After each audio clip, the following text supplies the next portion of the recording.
Boa noite, irmãos queridos. Hoje é dia 10 de maio de 2024 e nós estamos aqui na Igreja de Interlagos. Hoje é uma sexta-feira e agora são 20 horas e 1 minuto. Nós estamos aqui para fazer mais uma mesa redonda.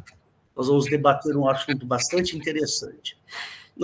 Nossos cultos todos estão aqui via internet. Então, se você chegou aqui até nós através do YouTube ou das nossas redes sociais, queria que você soubesse que nós somos uma igreja evangélica, somos uma igreja cristã, amamos a Deus, a Jesus e ao Espírito Santo. Se você quiser participar conosco, fique à vontade. Nós temos um site, que é o www.igrejadeinterlagos.com.br, e lá você vai encontrar os nossos horários de cultos, e bem aqui em cima tem um botãozinho que é o ao vivo. E você pode participar conosco. É só você clicar no ao vivo, no horário do culto, que você vai entrar aqui nessa sala. A gente só pede para que você entre com o microfone e a câmera desligadas. Eu não falei meu nome, né? Meu nome é Hélio, tá? Sou pastor da igreja. E também os nossos cultos são todos gravados. Você pode encontrar os nossos cultos todos lá no YouTube. Temos um canal lá, que é o Igreja de Interlagos. Temos também o Facebook e o Instagram. E se você quiser conversar conosco, também lá você vai encontrar um Fale Conosco, @igrejadeinterlagos.com.br. E tem o meu telefone lá também, o meu celular, o meu WhatsApp, você pode entrar em contato direto comigo também, tá bom? Fica à vontade. Hoje o assunto é bastante interessante, nós vamos fazer um estudo muito legal. E se você nunca teve contato com esse tipo de assunto, fica aí o convite para você participar conosco, porque esses assuntos polêmicos e assuntos que demandam algum conhecimento bíblico, nós discutimos aqui, abertamente, tá bom? Então, queria fazer uma pequena oração, queria que você fechasse seus olhos, ainda que você esteja assistindo a gravação, não tem problema nenhum, tá bom? Deus querido, Deus amado, nós te louvamos e te agradecemos por este momento aqui, na tua presença, onde nós vamos estudar a tua palavra, ouvir a tua mensagem, e peço, Senhor, que o Senhor nos abençoe, nos livres do mal, abençoe Eliette, a sua família, e que, Senhor, esta mensagem de hoje possa tocar o coração de muitas pessoas. Te pedimos e te agradecemos no nome santo e soberano de Jesus. Amém. Amém. É com você, Eliette. Amém. Glória a Deus, irmãos. Bom, eu vou abordar com vocês atributos de Deus, né? E os principais atributos é a onipresença, a onisciência e a onipotência, né? Então, seria a onipotência é aquele que pode todas as coisas, a onipresença é aquele que está presente em todos os lugares, e a onisciência é aquele Deus que sabe de tudo. Ele sabe, simplesmente ele sabe de todas as coisas. Então, hoje a gente vai falar sobre a onisciência de Deus. Deus sabe o que está no meu coração. Essa seria a frase que resumiria a pregação inteira. Deus sabe o que vai no meu coração, o que está no meu coração. Né? Então, eu pedi para o pastor para ele passar algumas imagens, porque existe uma certa vigilância no mundo em que vivemos. Existe uma espécie de um sistema bisbilhoteiro que quer saber tudo das nossas vidas, né?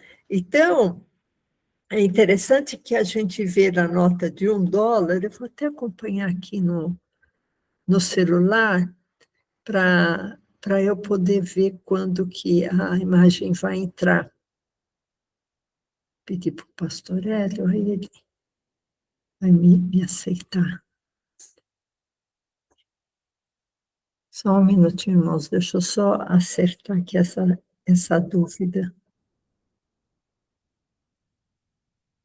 Bom, pastor, o senhor pode entrar, deixa eu ver, participar. Tá bom. Então, irmãos, existe uma certa vigilância, a gente se sente vigiado, né? Então, aqui, o pastor está passando a nota de $1, né? Se vocês olharem no verso da nota, tem um triângulo, e na ponta do triângulo, que é meia destacada do triângulo, tem um olho, né?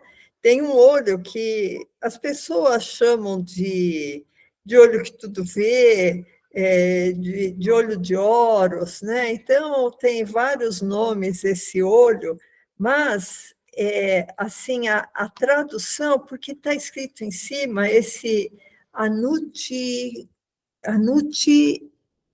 coevis, qualquer coisa assim, Anuit coeptis. A tradução disso é o olho da providência, isto é, o olho que é favorável aos nossos empreendimentos. Tá? Então, a tradução seria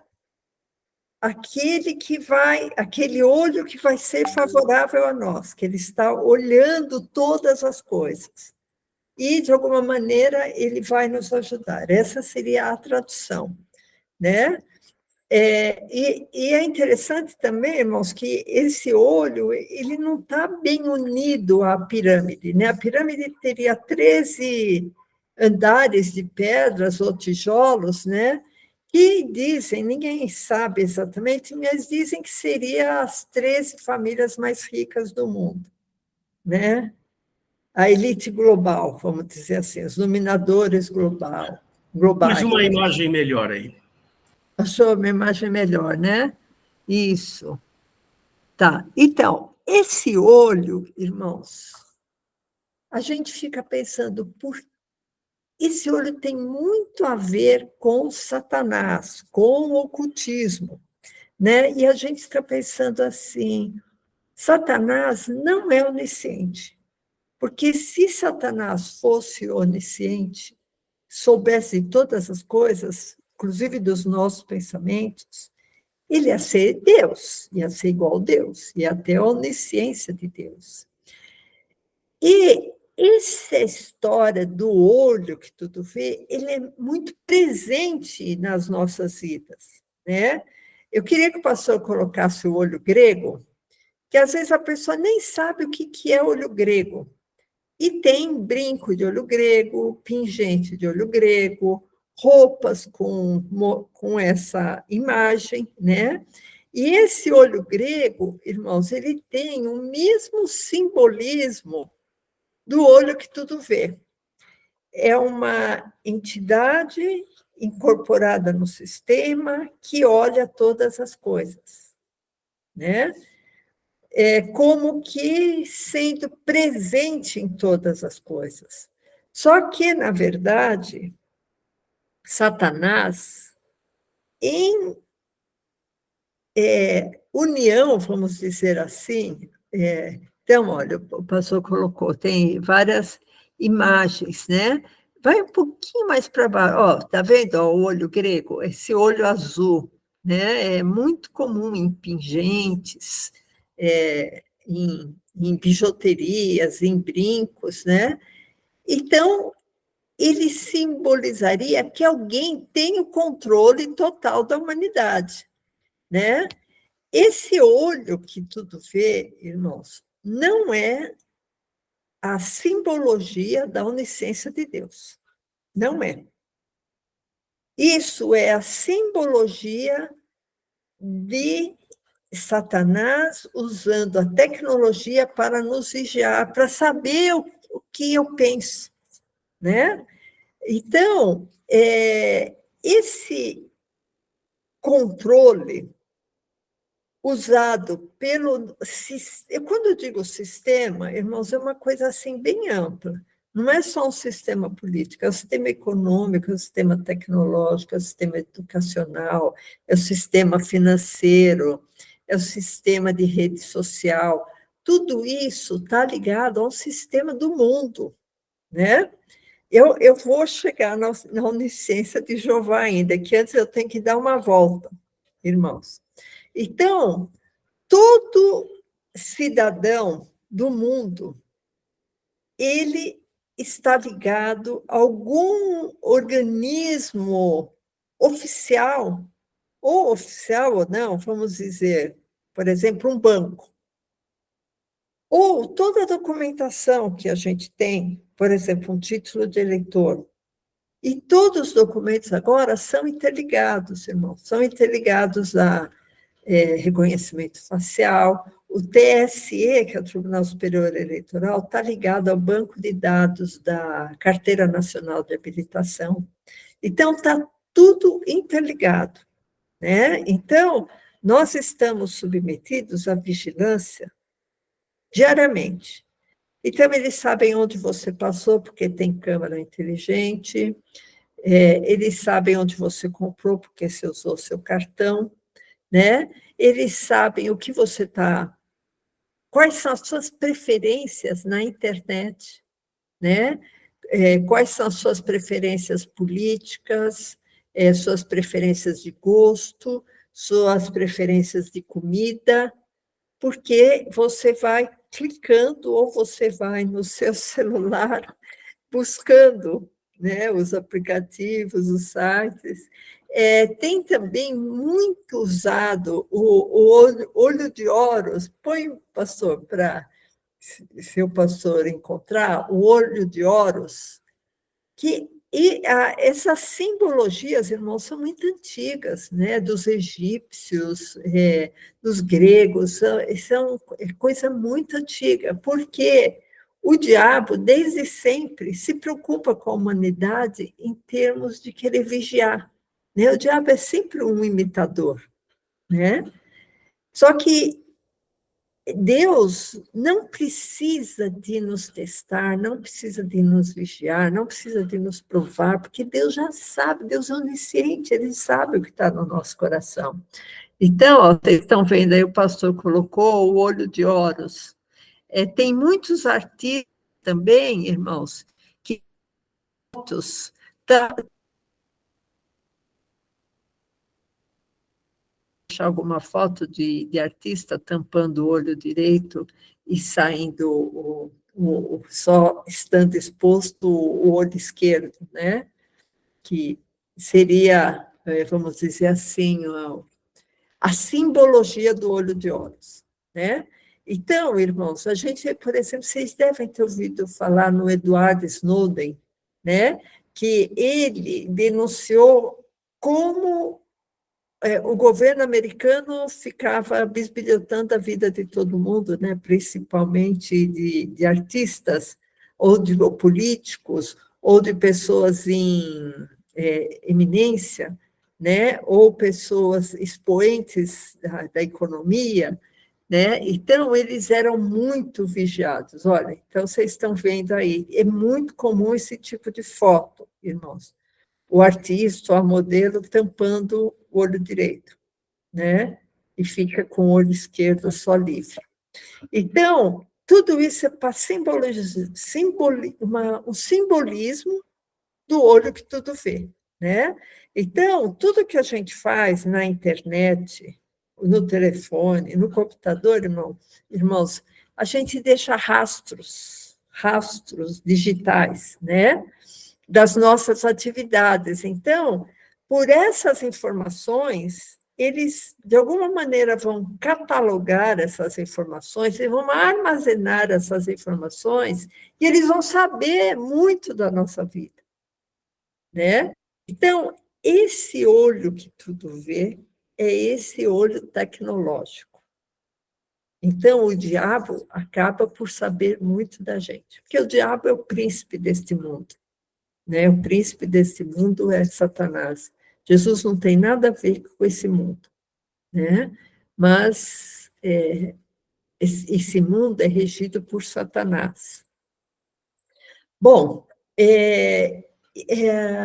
então, irmãos, só assim, terminando esse assunto, todas essas empresas, né, Meta, Microsoft, Google, elas estão, de alguma maneira, ligadas a órgãos governamentais, e principalmente com os dominadores globais, que são esses multibilionários que querem governar o mundo, principalmente esses mega bilionários, principalmente através de ONGs, né?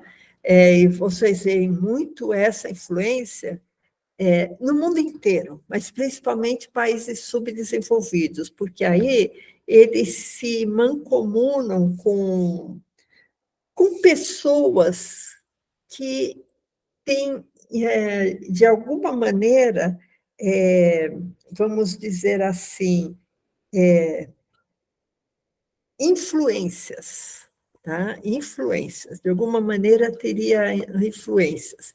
E essas influências podem vir de governantes corruptos. Então, tudo isso que eu estou falando com os irmãos tem a ver com a parte, vamos dizer assim, política, com a parte cultural, né? Está tudo muito interligado, né? Então, esse monitoramento que a gente vive, irmãos, tem muito a ver com o Deus desse mundo, né? E Jesus falou: olha, eu não sou desse mundo, eu não sou desse mundo. E muitas das vezes, irmãos, a gente fez estudos provando quem é o Deus desse mundo. O Deus dos exércitos, o Deus do ouro e da prata, o Deus da lei. Esse é o Deus desse mundo. O que eu quero dizer é o seguinte, irmãos: o Deus desse mundo é Jeová. E Jeová tem um comportamento muito mais parecido com o comportamento de Satanás do que com o comportamento de Jesus. Então, a gente tem vários estudos aqui, irmãos. Eu sei que, para quem nunca ouviu falar, às vezes a pessoa fica até assustada, escandalizada com isso, falando: nossa, como? Jeová não é o pai? Não, irmãos, Jeová não é o pai. Jeová é o Deus que governa esse mundo, que não tem nada a ver com o pai. Jeová é o Deus da vingança, é o Deus do ouro e da prata. E aqui, no caso, irmãos, o que a gente quer comprovar hoje, que Jeová não é onisciente, ao contrário do Deus Pai. Por que eu sei que Jeová não é onisciente? Eu queria que o pastor abrisse para a gente ver alguns versículos, tá? Mas o que eu posso dizer assim: Jeová é o Deus da terra, Jeová é o responsável pelo que acontece aqui na terra. Coisas boas, como uma florzinha, ou coisas ruins, como uma inundação, como um terremoto, como um vulcão, né? Então, eu queria que o pastor abrisse em João 18:36.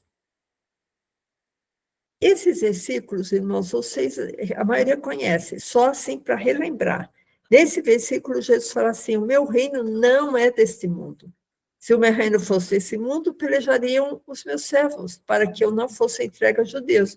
Mas agora, irmãos, olha, Jesus repete: meu reino não é daqui. Se o reino de Jesus não é daqui, para a gente seguir a Jesus, a gente tem que ter uma mente que saia desse plano mundano, que Jesus não tem nada a ver com esse mundo. A gente vai continuar no mundo, só que os nossos valores já não vão pertencer mais a esse mundo. Os nossos valores vão ser valores celestiais. A própria Bíblia fala que nós vamos assentar, estamos assentados em lugares celestiais. Isso espiritualmente tem um significado, irmãos. A minha visão já não é uma visão da Eliette antiga que não tinha Jesus reinando no coração. Então, o meu objetivo não é fazer a minha vontade, o meu objetivo é fazer a vontade de Jesus Cristo.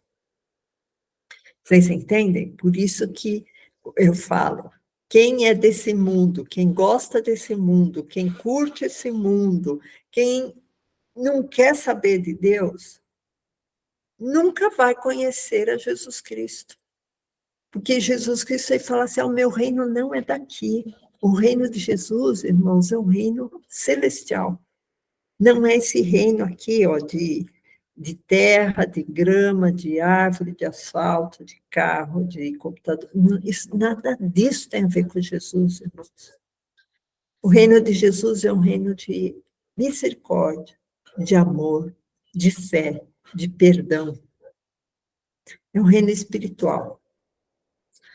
Bom, então, irmãos, eu já falei que existe um sistema aqui na Terra para nos vigiar que tem muito a ver com Satanás e o seu amigo Jeová, né? Por que eu falo seu amigo Jeová? Porque eles agem muito juntos, irmãos. Por exemplo, Jeová conhecia Jó. Aí Satanás chega até Jeová e Jeová tem uma conversinha íntima de amigos, né? Será que Satanás teria acesso ao Pai? O Pai está na luz inacessível. Mas Satanás teve acesso a Jeová. Esse acesso, irmãos, é muito suspeito de que eles sejam realmente amigos. E aí, Satanás chega e fala assim, não, Jeová fala assim, viste meu servo Jó, como ele é virtuoso, é obediente. Aí, Satanás fala assim, olha, é porque ele é rodeado de coisas boas, toca nele para você ver se ele não vai blasfemar. Então, irmãos, Jeová, se ele tivesse convicção, ele não ia se deixar ser tentado por Satanás. E só um parênteses, Deus não tenta e não é tentado pelo mal. Mas Jeová foi, porque ele não é o Pai. E aí, talvez Satanás tenha até plantado uma semente de dúvida no íntimo de Jeová, né? Ele pensou, será que Jó realmente me ama?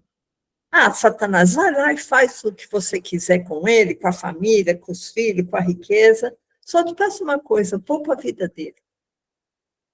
Né? Então, irmãos, essa promiscuidade, essa amizade que existe entre Satanás e Jeová, de maneira nenhuma existe entre Satanás e o Pai, porque Satanás nem tem acesso ao Pai. O Pai está na luz inacessível. Se é luz inacessível, é inacessível. Satanás não tem acesso ao Pai. É só Jesus que tem acesso ao Pai, que está sentado à direita do Pai. Então, eu queria que o pastor abrisse em Deuteronômio 8:2, para a gente ver, irmãos, como que Jeová não é onisciente. Por isso que Jeová acaba usando também, eu acho, desses artifícios do olho que tudo vê. Então, Deuteronômio 8:2 fala assim, e te lembrarás de... Aqui está descrevendo o povo, o êxodo do povo judeu que saiu do Egito, né? E te lembrarás de todo o caminho pelo qual o Senhor teu Deus te guiou no deserto esses 40 anos, para te humilhar, te provar, quer dizer, Jeová precisava de provar o povo.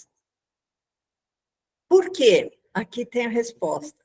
Para saber o que estava no teu coração e se guardarias o mandamento ou não.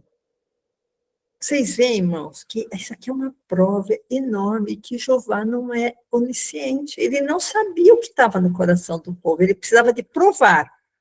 De provar. Ah, eu vou provar, eu vou submeter a provas, eu vou submeter a tentações, para ver se esse povo me ama mesmo. Né? Então, irmãos, a mesma coisa aconteceu. Tem uma pregação aqui que a gente fez, irmãos, que a gente fala que Jesus 100% homem, 100% Deus, né? E nessa pregação, nesse estudo, a gente fala exatamente da humanidade de Jesus. Porque se Jesus fosse 100% Deus naquele momento, ele não poderia ser tentado. Lembra que eu falei que Deus não é tentado? Isso está não precisa de abrir, pastor, está em Tiago 1,13, tá? Se alguém quiser ver depois, Tiago 1,13, que fala que Deus não pode ser tentado e a ninguém tenta. Se Deus a ninguém tenta, como é que o Pai iria tentar o povo para saber o que estava no coração? Então, vocês veem que em Deuteronômio 8,2, que a gente leu, né, que Jeová tentou para saber o que estava no coração. Primeiro, Deus Pai não tenta. Segundo, Deus já sabe o que está no nosso coração. Irmãos, é uma coisa tão evidente, que Jeová não é o Pai, que as pessoas, se parassem para ouvir, elas iam se inteirar desse assunto, porque é a Bíblia que prova, irmão. Se eu creio na Bíblia, que a Bíblia é a realidade divina, eu tenho que absorver e aceitar, né? Então, Jesus foi no deserto, foi conduzido no deserto para ser tentado pelo diabo, né? E talvez isso também tenha tido a permissão de Jeová. E Jó tenha sido uma figura, da mesma maneira que Jó foi tentado, Jesus foi tentado, né?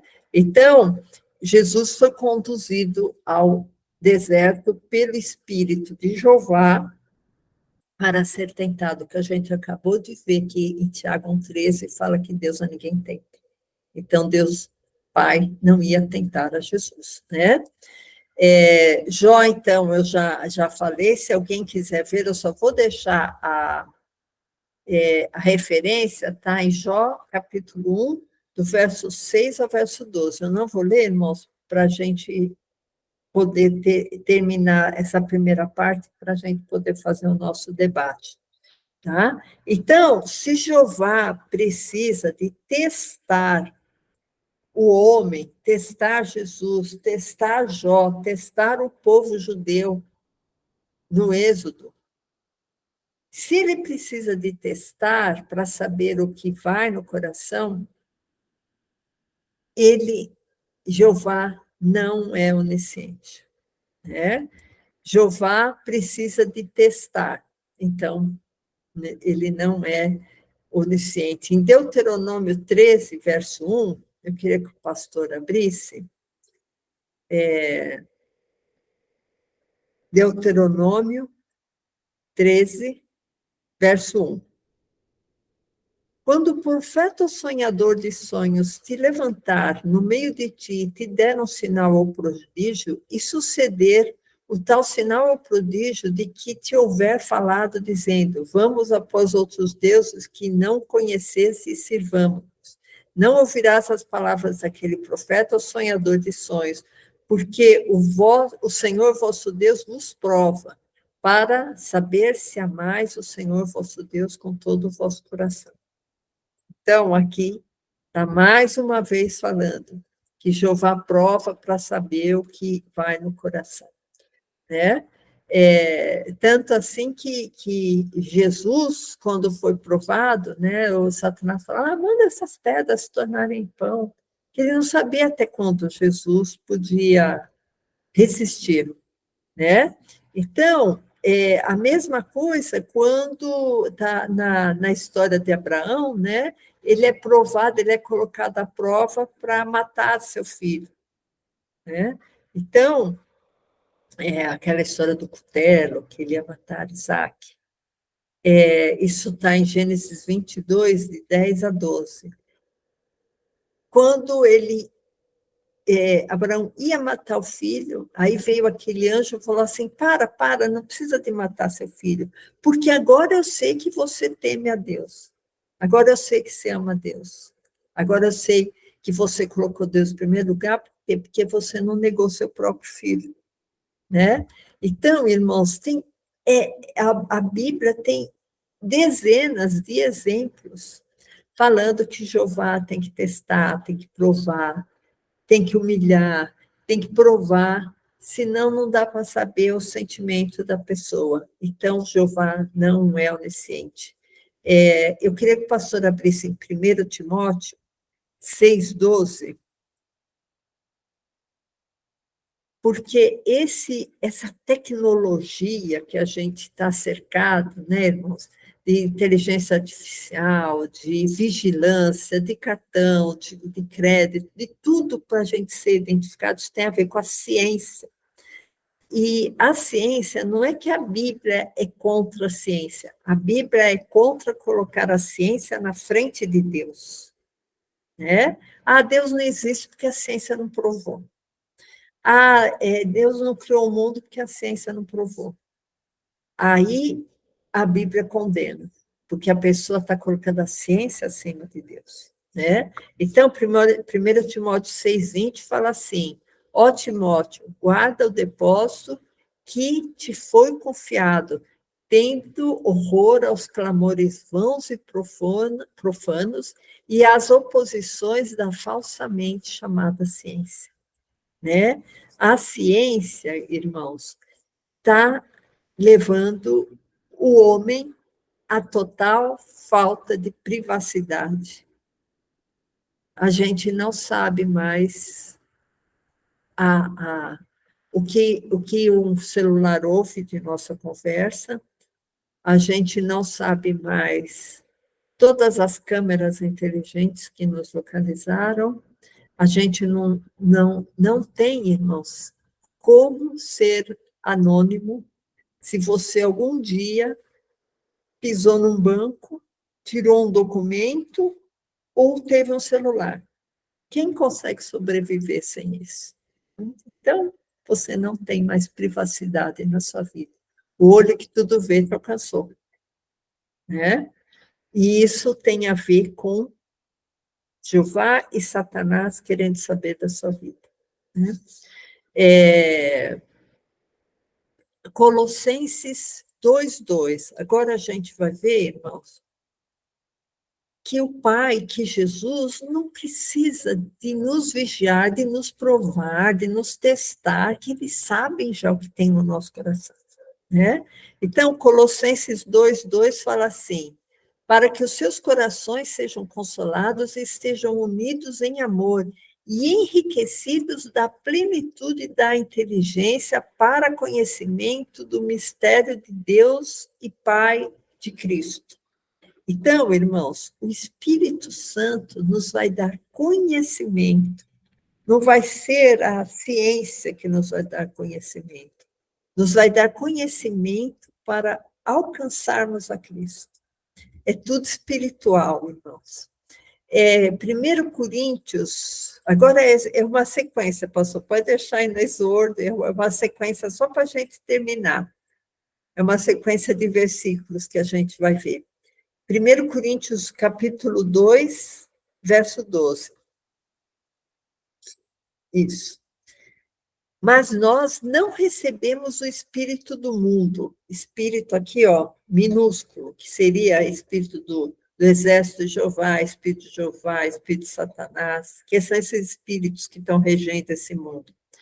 Mas o espírito, com letra maiúscula, mas o espírito que provém de Deus, para que pudéssemos conhecer o que nos é dado gratuitamente por Deus, os quais também falamos, não com palavras de sabedoria humana, mas com as que o Espírito Santo ensina, comparando as coisas espirituais com as espirituais. Então, irmãos, a nossa sabedoria não vem da ciência, a nossa sabedoria não vem daquele conhecimento do olho que tudo vê. Né? Agora, pastor, João 2,23. Aqui, irmãos, existia uma festa, está falando de Jesus, né? Então, João 2,23 fala assim: estando ele, Jesus, em Jerusalém, pela Páscoa, durante a festa, muitos vendo os sinais que faziam, creram no seu nome. Mas Jesus não confiava neles, porque a todos conhecia. O que está dizendo aqui, irmãos? Jesus a todos conhecia, né? Então, Jesus já sabia o que estava no coração, né? João 2:25, só um pouquinho para frente. E não necessitava que alguém testificasse do homem, porque ele bem sabia o que havia no coração do homem.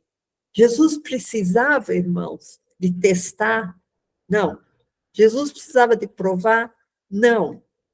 Jesus precisava de trazer desgraças como Satanás trouxe na vida de Jó, para saber o que tinha na vida de Jó? Não.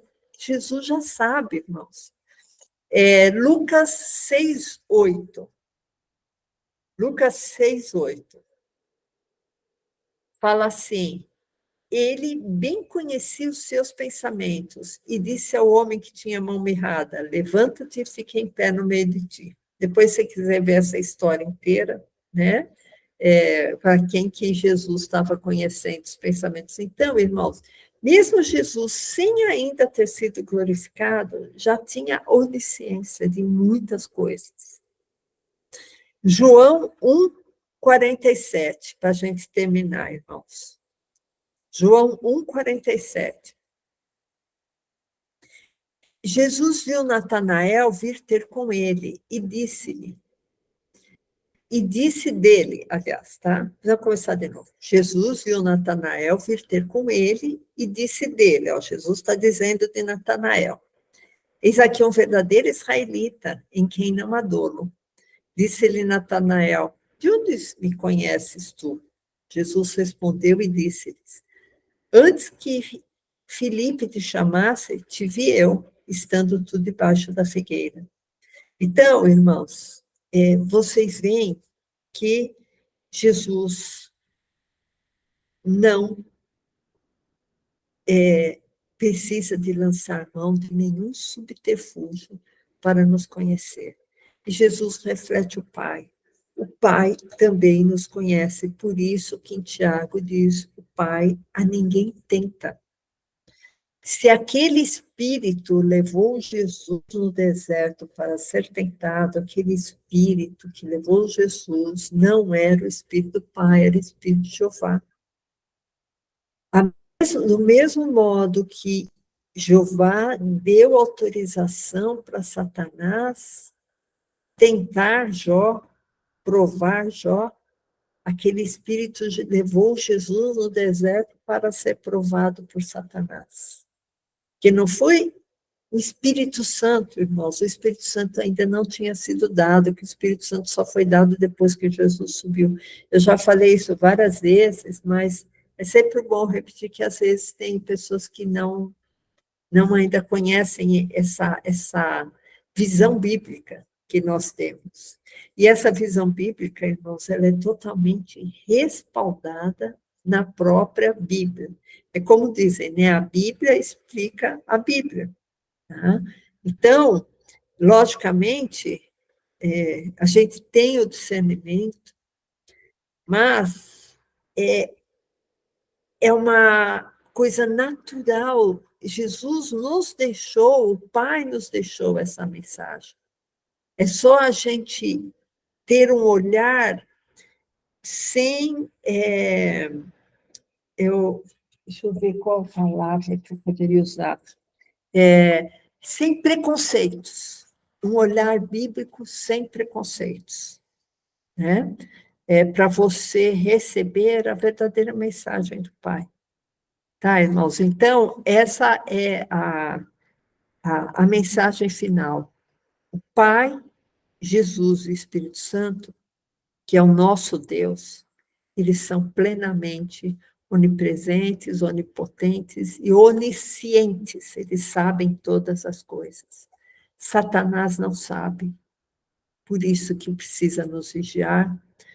Jeová não sabe, por isso que ele prova muitas pessoas.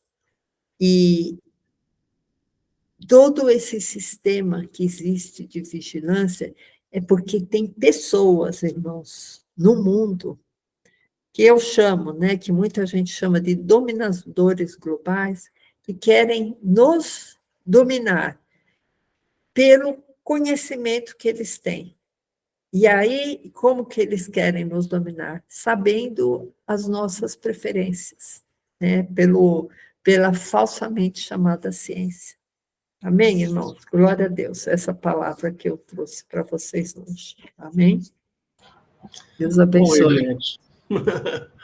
Maravilha. Eu gosto muito desse tema, né? E sabe, quando você está falando dessa questão da onisciência, onipresença, eu lembro daquele versículo que está em João, acho que 14 ou 15, que ele fala assim, eu e o Pai viremos nele e faremos nele morada.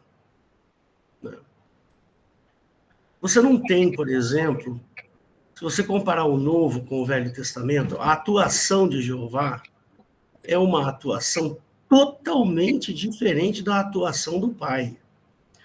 O Pai, ele tem um jeito diferente. Se você que está nos ouvindo aí pela gravação, se você começar a ler o Novo Testamento, você vai perceber que Jesus, o Pai e o Espírito Santo, eles têm um tratamento diferente com relação ao homem. Eles olham para o homem, esses três olham para o homem como sendo um ser que necessita de auxílio. No Velho Testamento, Jeová olha para o homem como sendo apenas um adorador. Você já parou para pensar nisso, Eliette?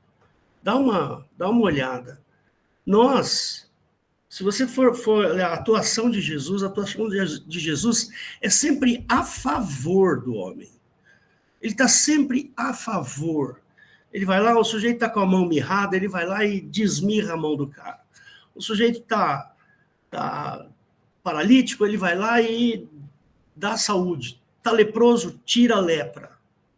No Velho Testamento não é assim. Você não vê esse tipo de milagre acontecendo. Percebe? Você vê lá Jeová atuando em cima de um povo. Ele vai lá e dá o maná para o povo. Ele vai lá, mas ele não trata a pessoa. E isso é uma realidade. A gente tem que levar isso em consideração.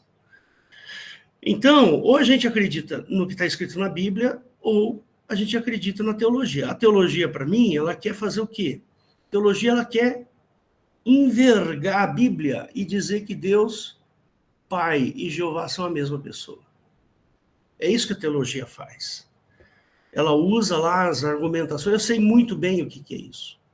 Ela usa a argumentação, não, porque você tem que saber o que estava sendo dito na situação, naquele momento, você tem que interpretar, você tem que fazer isso, tem que fazer aquilo. Mas Jesus olha o homem de maneira diferente. Eu desafio você a ler o Velho Testamento e me mostrar a forma de tratamento de Jesus dentro do Velho Testamento. Não existe. Não tem. Tá certo? Então, eu acredito sim, eu entendo isso. Eu ia falar mais uma outra coisa. Quando você falou de Jó, né? Você falou lá que Jó teve uma disputa lá entre Satanás e Jeová, e o Satanás vai lá e fala assim, tira tudo que ele tem para ver se ele não blasfema. Não foi assim?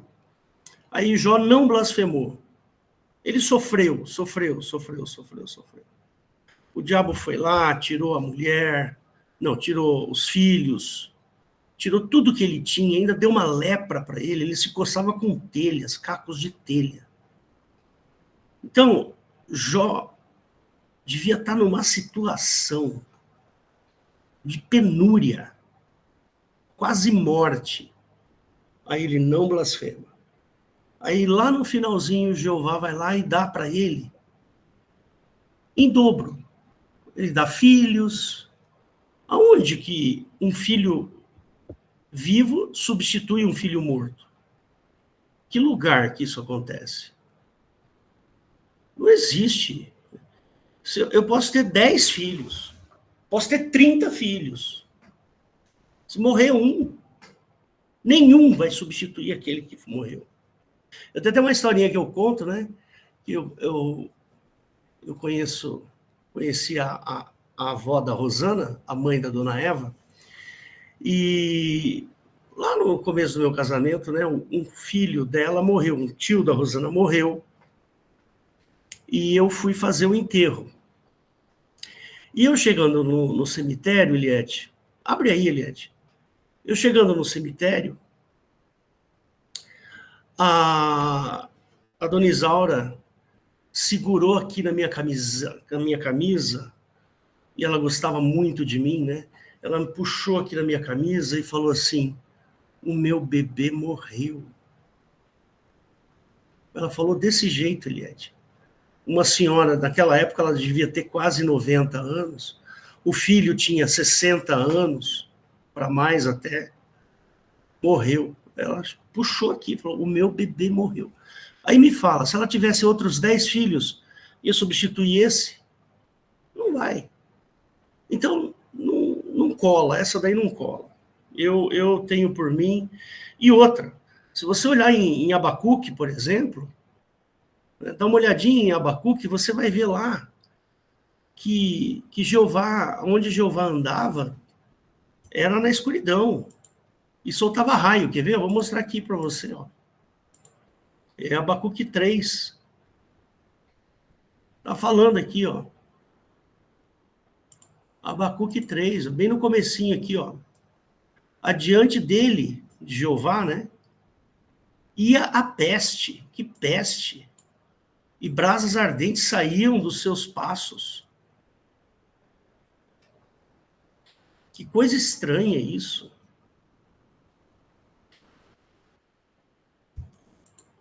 O Senhor Jesus andava, onde o Senhor Jesus andava, até a lama do barro dele cuspir no chão curava. Ele curou um cego fazendo isso. Ele pegou, cuspiu no chão, fez uma laminha lá, passou nos olhos do cego. Eu entendo muito bem o que você disse. Espero que os nossos ouvintes também entendam. É com você, Weber.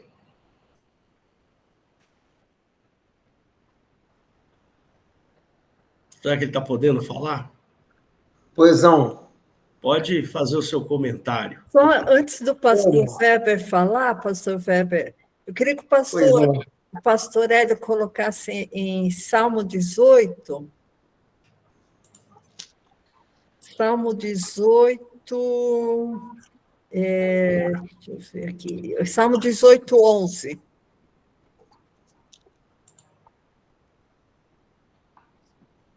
Que fala, fez das trevas o seu lugar oculto. Então, Jeová, ele está nas trevas, né? No 18:8 também é uma coisa assim assustadora, né? Das suas narinas subiu fumaça. Então, quando ele está descrevendo Jeová, ele está falando que está saindo fumaça, e da sua boca saiu fogo. Olha, essa figura é uma figura muito assustadora, muito parecida com a figura de dragão. Eu não sei se é impressão minha, mas é uma coisa assim que... você pensar que sai fumaça do nariz e fogo pela boca, isso aqui, quando o salmista está descrevendo Jeová, e aqui no 9 também, né? Abaixou os céus e desceu, e a escuridão estava debaixo dos seus pés. Se a gente pensa que Deus é luz, como é que existe escuridão debaixo dos pés? Quem irradia a luz não tem escuridão. Ou é luz ou é escuro, né? Mas tá bom, pastor Weber, pode falar, desculpa. É verdade, irmã, é isso mesmo. Uma coisa que eu fico muito feliz, quando eu leio esse versículo, eu fico muito feliz quando Jesus diz que o reino dele não é desse mundo. Isso aí me traz uma alegria muito grande, porque esse mundo vive em guerra. Irmãos, eu trabalho aqui, no meu trabalho aqui, na minha casa, eu vivo na natureza, né?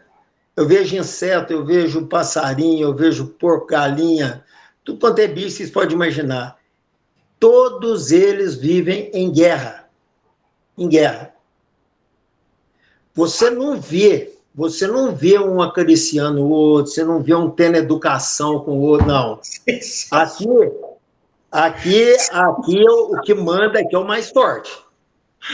O gato mais forte, ele domina os outros. O cavalo mais forte, ele... Aonde tem cavalo aqui, que eles falam cavalo que não é castrado, cavalo inteiro, você não pode nem passar perto. Se você passar em outro cavalo perto, ele vem com tudo em cima. Então, o mundo, ele vive em guerra. Irmãos, nós estamos vendo agora. Então, quando Jesus disse que o reino dele não é desse mundo, é perfeito. Porque se o reino de Jesus fosse nesse mundo, ele não era perfeito.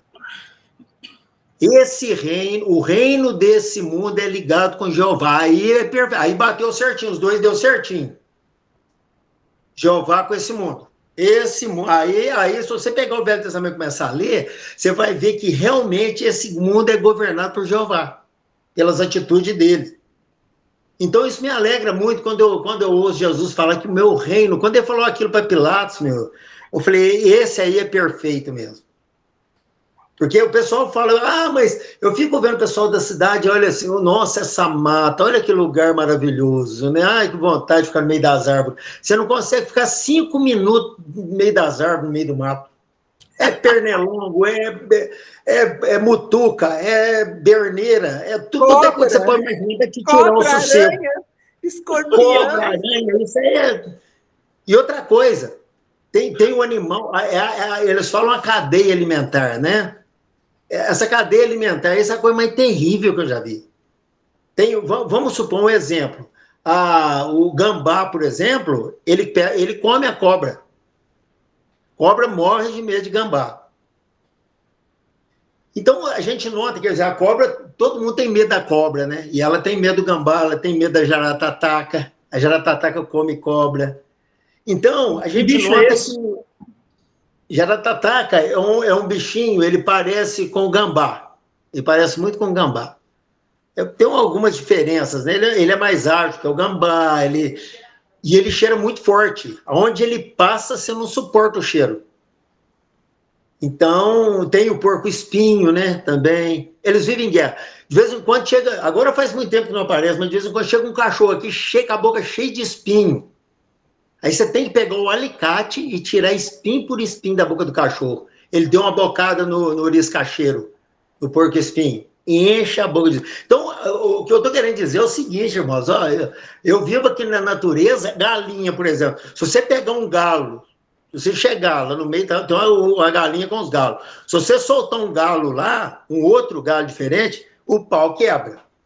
Aí, mas quando é o galo vai índio... até a morte, vai até a morte. Quando não é um galo índio, vai indo, ele afina. Quando ele afina para o outro, ele fica submisso ao outro. Ele vai fazer o que o outro quer. E se ele não fizer, ele entra no couro.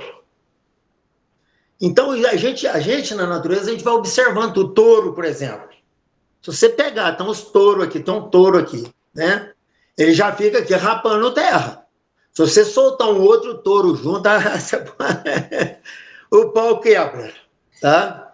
Então, o que a gente nota é que esse mundo vive em guerra. Não, todo mundo está vendo a situação lá do Sul, né? Essa tragédia que aconteceu no Sul, né?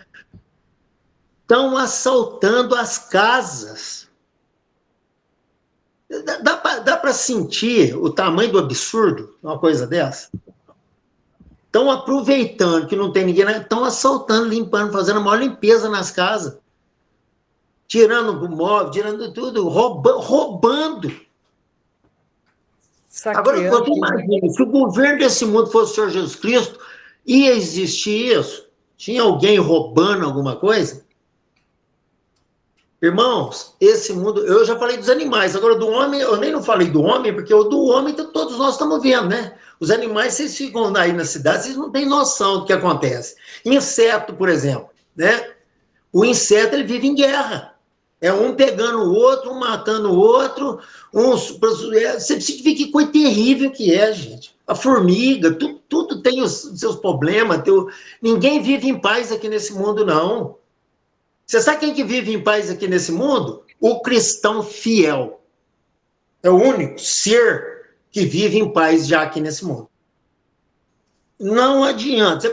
Você pode rodar tudo quanto é religião, tudo que você pode... Se não for um cristão fiel ao Senhor Jesus Cristo, ele não vai ter paz, não vai viver em guerra. Infelizmente, viu, irmãos, esse mundo é governado por Jeová. Você vai lá no Velho Testamento, você vai vendo como é que é. É tudo na base do pau. É furor, é tudo na base da cacetada. Eu aqui, por exemplo, hoje mesmo à noite, entrou umas bezerras dentro do galinheiro. Aí o que eu tive que fazer para tirar elas de dentro do galinheiro? Peguei o meu rei e dei uns estalos, que elas já sabem, né? Quando eu estalo o rei, elas só saem tudo correndo. Quando caçaram o rei, foram tudo embora correndo. Então, aqui é assim.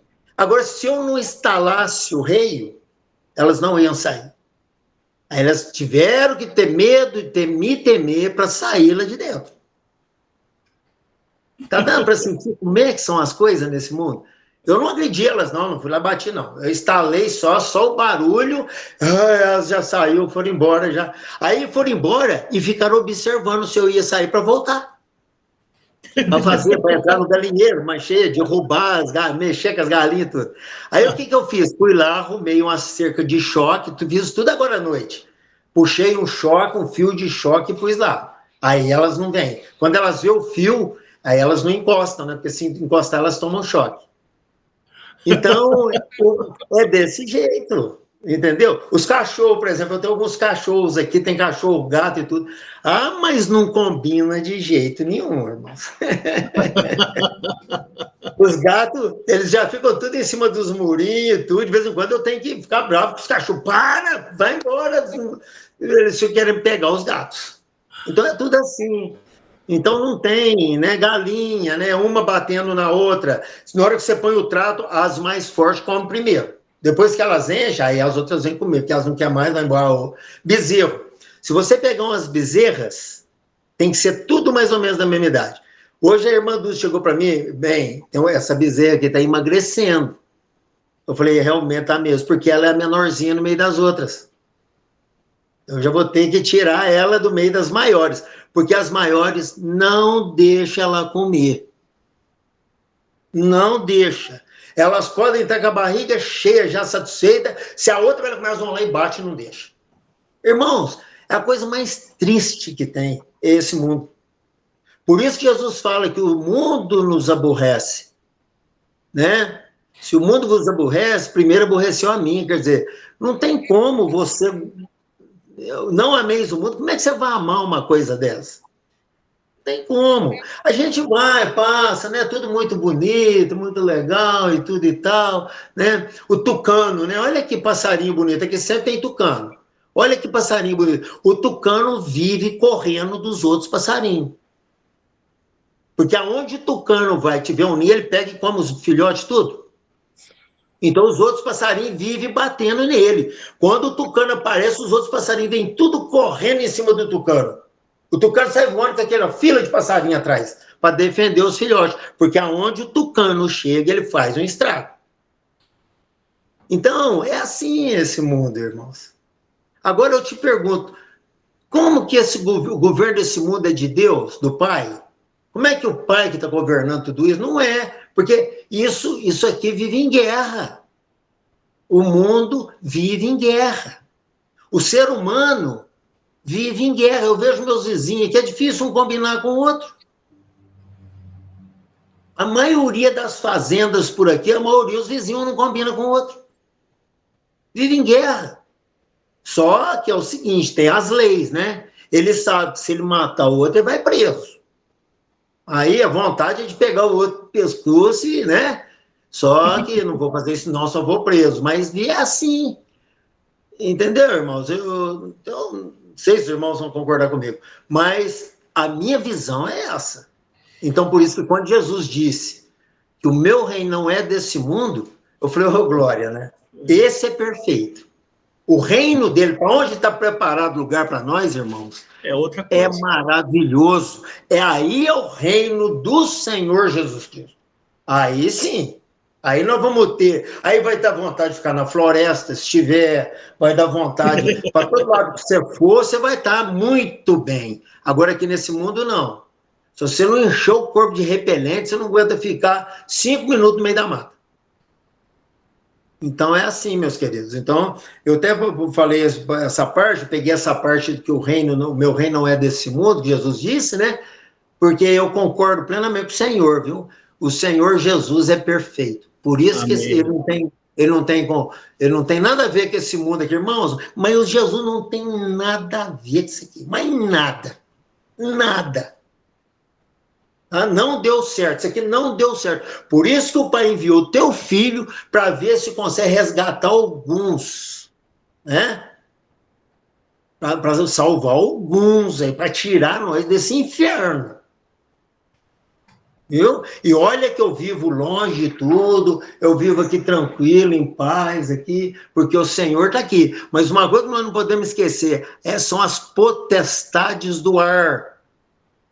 Não adianta você enfiar lá no meio do deserto, fazer uma casa bonita lá, com ar, com tudo muito bom, sem ninguém em volta. Mas e as potestades do ar? Como é que faz?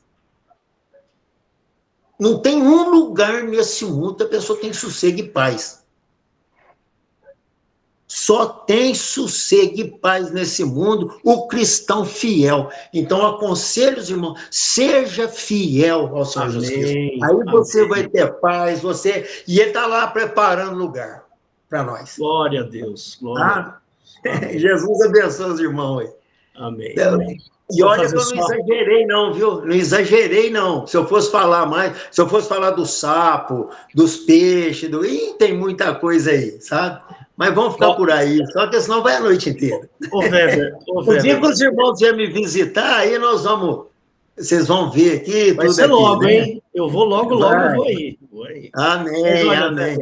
Weber, eu admiro muito a sua sabedoria. O Senhor Jesus vai mostrando para a gente, né, irmão? A sabedoria é do Senhor Jesus, né? Ele mostra, você vai observando, ele vai te mostrando. É aquilo, o meu reino não é desse mundo. Eu sei, eu tenho certeza, sim, Senhor, que não é, esse reino não é do Senhor, eu tenho certeza. Né? Pela tua bondade, pela tua misericórdia, esse mundo está muito aquém do Senhor, está muito longe de chegar perto do teu reino santo. Entendeu? Está muito distante. Né? Amém, irmão. Amém. Vou fazer uma oração só para encerrar a gravação aqui, tá bom? Jesus querido, obrigado por esta mensagem, obrigado pela sabedoria do irmão Weber, do pastor Weber. Obrigado, Pai, por tudo que o Senhor tem nos dado e de conhecimento a respeito dos teus mistérios. Abençoa aqueles que ouviram essa mensagem, aqueles que vão ouvir ainda. Livra-os do mal e dá conhecimento, Senhor. Dá entendimento. É o que nós pedimos em nome de Jesus. Amém. Amém. Só um minuto.